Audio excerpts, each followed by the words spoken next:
Hello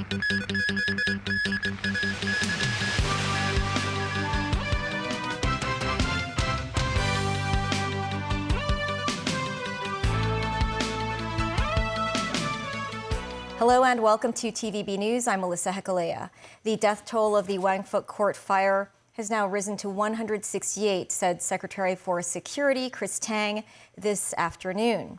He said due to the potential need for a coroner's inquest, the list of victims will not be released at this stage. He said all bodies and remains have been identified. Tang said the investigation is ongoing and a report will be submitted to the coroner upon completion. If the coroner decides to convene a coroner's inquest, the government will disclose the relevant information about the deceased. At this stage, to respect the wishes of many victims' families, the government will not release the complete list of victims, as is its usual practice. Police added that through scientific forensic examination, including dental and genetic testing, 58 men and 110 women were confirmed to have died, with their ages ranging from 6 months to 98 years old. Scaffolding meshes on buildings across the city currently undergoing major renovation works have been taken off for more than a month. The first batch of 3,000 sets of scaffolding mesh nettings procured by the Construction Industry Council has arrived in Hong Kong.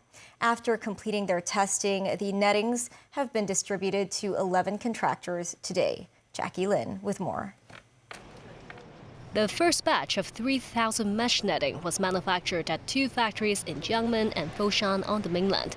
The batch was tested at the factories and delivered to the Hong Kong Institute of Construction in Sandton last Thursday, where the mesh quality was reviewed and confirmed to be flame retardant. Following the schedule of various projects, the Construction Industry Council has distributed the nettings to 11 contractors for use in 19 projects in the afternoon. Each netting costs about $170, which was about $70 more expensive than the usual purchases by the contractors themselves. The mesh also has a device with radio frequency or RF tracking functions that can be scanned to review its place of production, test reports, and contractors.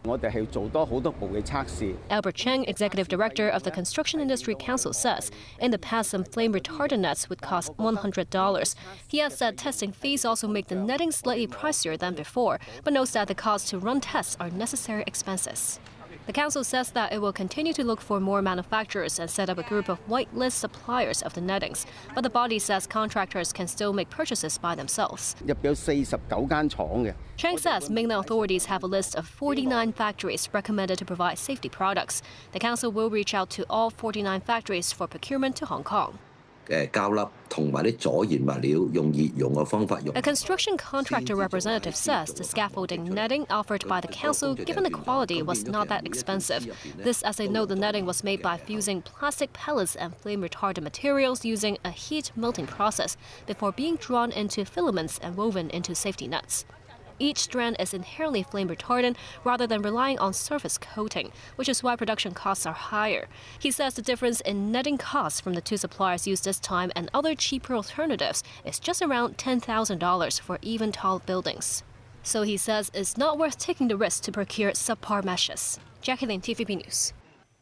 Senate Democratic leader Chuck Schumer says that Republicans abdicated their responsibility after they voted to dismiss a war powers resolution that would have given Congress a say on President Donald Trump's future military actions in Venezuela.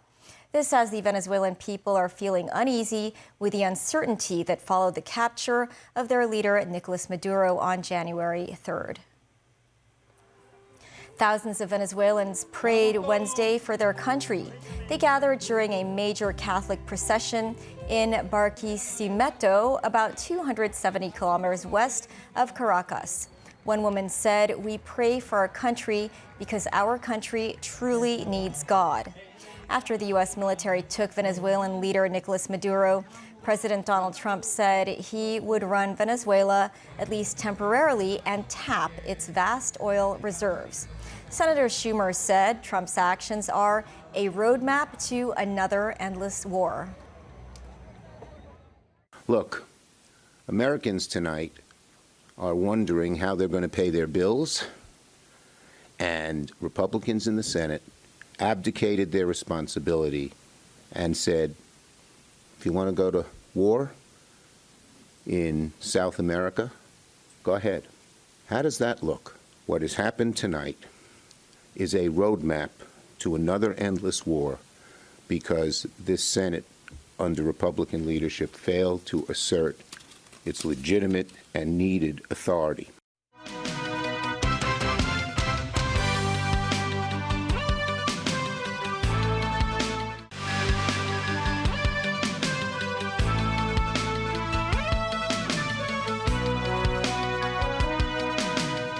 Canadian Prime Minister Mark Carney is in Beijing for a 4-day official visit. He first met with Foreign Minister Wang Yi, who described the visit as a turning point that's expected to open up new prospects for the relationship between the two countries. Carney is attempting to repair relations with China following years of acrimony over issues ranging from Canada's 2018 arrest of Chinese tech personality Meng Wanzhou to Canadian tariffs on China-made electric vehicles. His mission has been made more pressing by the higher tariffs imposed on exports to the U.S. by President Donald Trump. Carney is meeting with Premier Li Qiang and will meet with President Xi Jinping on Friday. The Consumer Council received more than 9,000 cases of senior consumer complaints over the past 3 years. Timothy Lee tells us more. Hong Kong's aging population means more consumers are senior citizens, and the Consumer Council has recorded some 9,200 cases of senior consumer complaints over the past 3 years.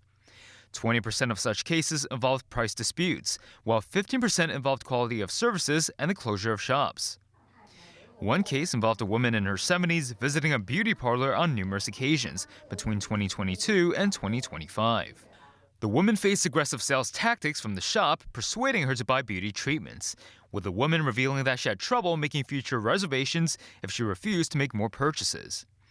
Over the course of the incident, the woman spent around $300,000 on future treatments, but later discovered that the purchase service was only valid for 2 years.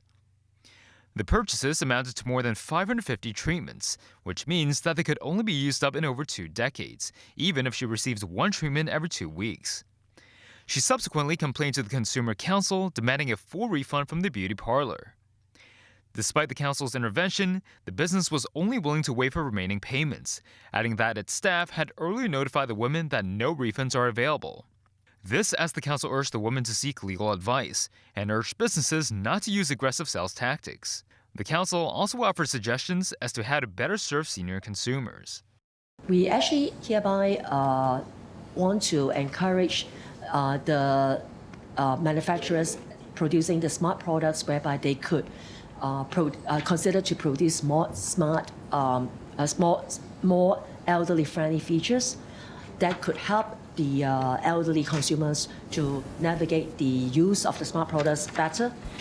In a bid to boost the city's silver economy and improve the shopping experience for elderly residents, the Consumer Council offered several recommendations for businesses serving senior consumers. They include providing clear product demonstrations for senior customers and enlarging the font size of instructions to make it easier for senior customers to read. Timothy Lee, TVB News. The government is proposing to introduce statutory duties to property management companies to make them, by law, the gatekeepers of fire safety in buildings.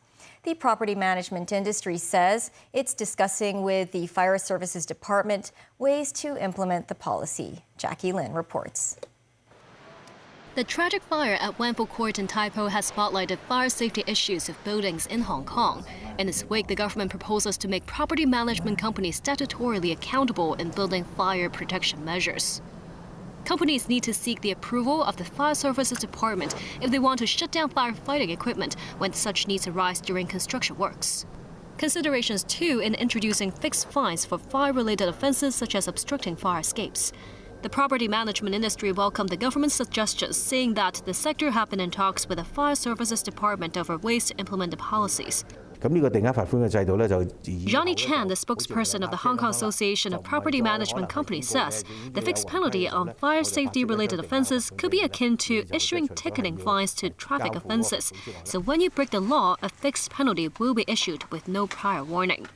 Offenders will also have to carry out repair and maintenance work immediately. The government also plans to amend the Building Management Ordinance to require Owners Corporation to require more votes in person on construction projects or expenditures, with higher thresholds of authorized votes. Secretary for Home and Youth Affairs Alice Mack says on the radio program that the owners should be more involved in the approval of renovation projects as well, instead of raising issues after the projects are greenlit. In response to the feedback from some owners' corporations that the overly high threshold could make it difficult to proceed with projects, Mack says that the government was willing to discuss with the community whether certain measures should be further tightened. They include requiring witnesses to be present when signing off authorization votes. Jacqueline, TVB News. That's the news. Thanks for watching. Bye for now.